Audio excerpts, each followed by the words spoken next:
Mukhtaar Roobo iyo Xasan Daahir Aweys oo cabsi xoogan soo wajahday. Waxaa cabsi xoogan iyo walaac siday dowladda Soomaaliya muddooyinka soo aadan ka yeeli doonto soo wajahday hogaamiyaashii hore ee kooxaha Shabaab iyo Xisbul Islaam.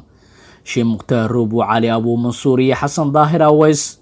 raggaan oo xabsi guri ku ah Muqdisho ayaa la sheegayaa inay maalmihii u dambeeyay soo food saartay cabsidan oo ay la wadaageen xubno ka mid ah heeladooda.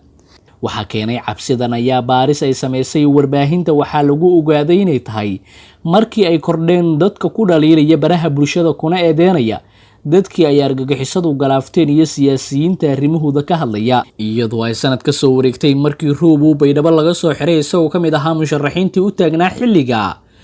qabashada xilka madaxweynaha dowlad goboleedka Koonfur Galbeed, isla markaana ay heladiisa dhawaan si kulul uga hadleen xarigiisa sanad jirsaday, iyo sidoo kale markii dhowr jeer uu hadallo xanaf leh ku soo hadlay wadaadka xabsiga ka soo hanjabayay Xasan Daahir Aweys. Waxaa jira siyaasiyiin iyo shakhsiyaad kale oo baraha bulshada iyo warbaahinta kale ka shaaciyay in raggan ay ka dambeeyeen shabaabkii dilay kumanaanka qof ee Soomaaliyeed, loona baahan yahay in tallaabo sharci ah laga qaado. Lama oga cabsida raggan wadaadada ah xiran soo wajahday iyo sida ay ku dambeyn doonto iyo waxa ay dowladdu ka yeeli doonto. Dhawaan Xasan Daahir Aweys oo dowladda Soomaaliya u xiran muddo sanado ah kana biyo diidan inuu ka tanaasulo fikirkii shabaabnimada ahaa,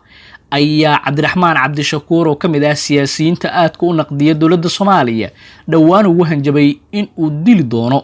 Hadalka oo muran badan dhaliyay ayaa dowladda Soomaaliya lagu dhaliilay inay ka dambeysay in Xasan Daahir Aweys ay u ogolaatay inuu hadallada isagoo dowladda u xiran uu ku hanjabo.